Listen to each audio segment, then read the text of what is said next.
Bismillahirrahmanirrahim. Assalamualaikum warahmatullahi wabarakatuh. Alhamdulillah nahmaduhu wa nasta'inuhu wa nastaghfiruh wa na'udzu billahi min syururi anfusina wa min sayyiati a'malina may yahdihillahu fala mudilla lahu wa man yudlil fala hadiya lahu. Asyhadu an la ilaha illallah wahdahu la syarika lahu wa asyhadu anna Muhammadan abduhu wa rasuluh la nabiyya ba'dah. Alhamdulillah wa syukurillah, kita panjatkan rasa syukur kita kepada Allah Subhanahu wa taala. Sampai dengan detik ini Allah karuniakan sedemikian banyak nikmat, diantaranya kita diberikan karunia untuk bisa melaksanakan ketaatan dengan melaksanakan Syawal Ramadan. Salam salawat semoga senantiasa Allah curahkan pada junjungan kita Nabi Muhammad sallallahu alaihi wasallam. Hadirin, saudara-saudaraku muslimin muslimat yang berbahagia yang kami hormati, pada kesempatan yang baik ini sedikit kami ingin berbagi pemikiran tentang pencerahan tentang bagaimana kondisi umat Islam saat sekarang. Ada orang mengatakan bahwa umat Islam yang ada sekarang ini kebanyakan adalah Islam KTP, istilahnya Islam KTP. Tentunya ini pernyataan yang menggelitik sekaligus menarik untuk bisa kita cermatin bersama-sama. Banyak orang sejak lahir ini sudah Islam sampai dengan dia meninggal membawa keimanan dan keislaman. Ada orang yang kemudian berislamnya itu hanya ketika dia ini lahir, ketika dia itu sunat, ketika dia ini nikah, ketika dia ini meninggal dunia. Sehingga orang mengatakan ya Islamnya hanya Islam ketika dia putus saja, tapi ketika Islam membutuhkan malah dirinya jauh dari Islam itu sendiri. Nah, ini mungkin ada korelasi sedikit dengan apa yang pernah kami sampaikan dengan Khosul Fikr. Jadi salah satu efek dampak dari perang pemikiran adalah menjadikan umat Islam ini jauh dari Islam itu sendiri. Jadi semangat keberislaman ini juga menjadi redup. Nah, tentunya ini ingin kita pelajari, ya.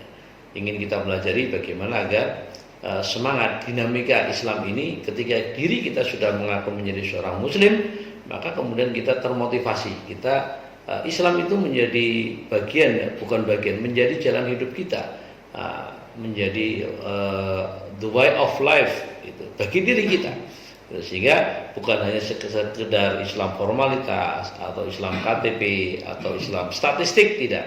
Tapi ketika kita sudah menyatakan diri kita ini asyhadu an la ilaha illallah, maka sejak itulah kita kemudian benar-benar memiliki komitmen di dalam berislam, memiliki hirah, memiliki semangat di dalam berislam.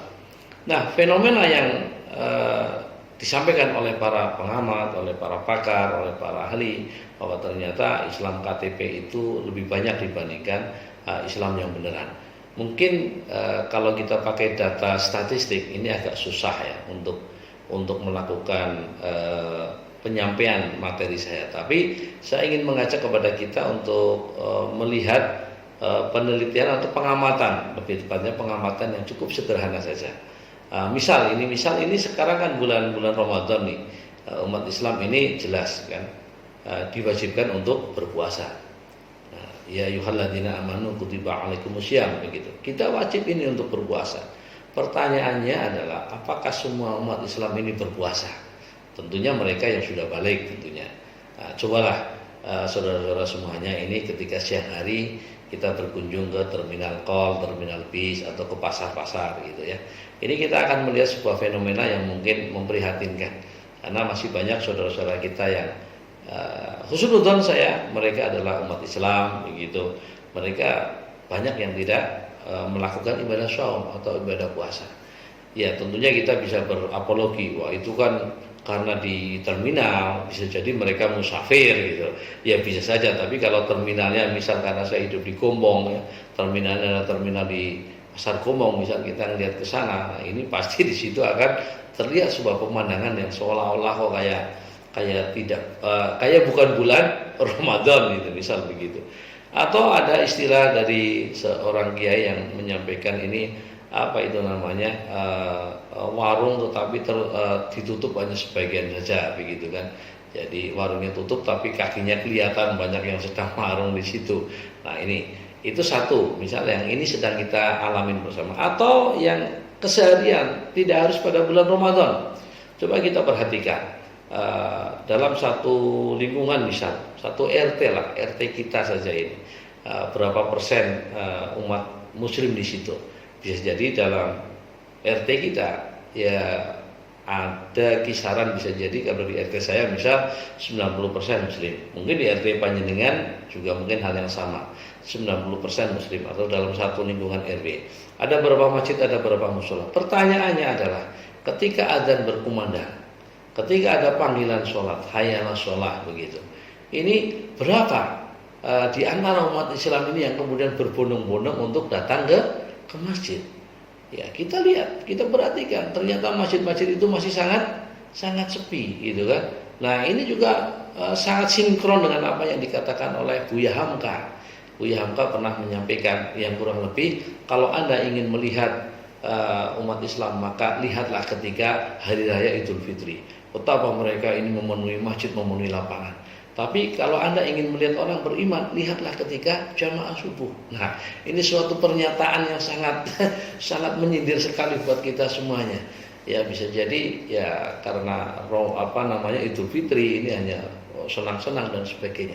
Nah, pertanyaannya kenapa hal ini terjadi dan bagaimana agar mereka tidak menjadi Islam statistik atau Islam KTP saja. Di antara permasalahan yang mungkin bisa saya sampaikan, bisa jadi karena fungsi masjid yang sudah mulai bergeser. Masjid sekarang hanya menjadi tempat ibadah-ibadah ritual saja. Masjid hanya menjadi tempat ibadah untuk sholat saja. Padahal zaman Rasul ini masjid adalah menjadi sentral, menjadi pusat peradaban, menjadi pusat perubahan, menjadi pusat kebudayaan dan lain sebagainya.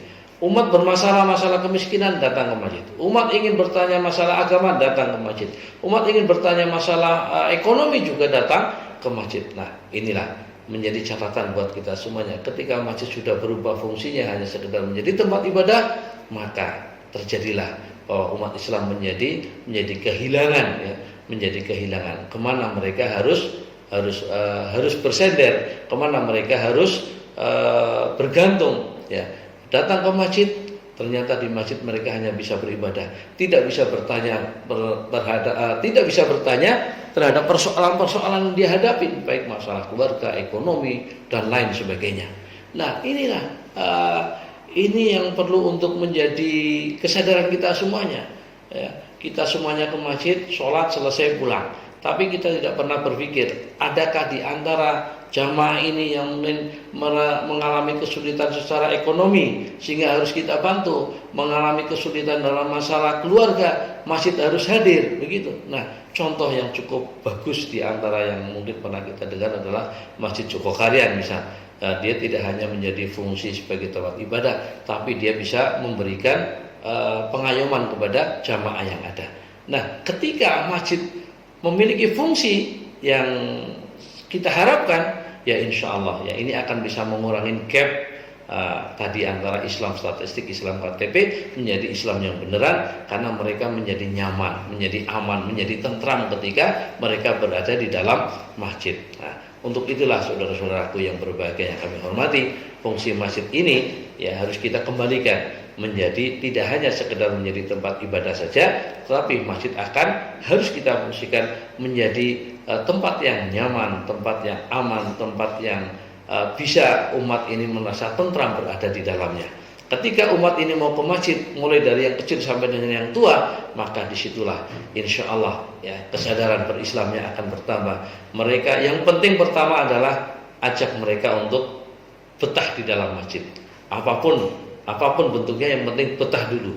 Jangan jauhkan mereka dari masjid. Ketika mereka sudah ada di masjid, baru untuk kemudian kewajiban tugas takmir masjid melakukan pemolesan, melakukan pentarbihan, melakukan pendidikan, sehingga Islam yang tadinya hanya Islam KTP menjadi Islam yang substansial. Bukan hanya Islam statistik, tapi mereka benar-benar menjadi mukmin. Sindiran Buya Hamka moga-moga benar-benar bisa menjadi memantik kesadaran kita semuanya. Selamat berpuasa, mari kita bersama-sama bangun peradaban ini dari masjid. Dari masjid kita bangkit. Terima kasih, mohon maaf atas segala kekurangan. Assalamualaikum warahmatullahi wabarakatuh.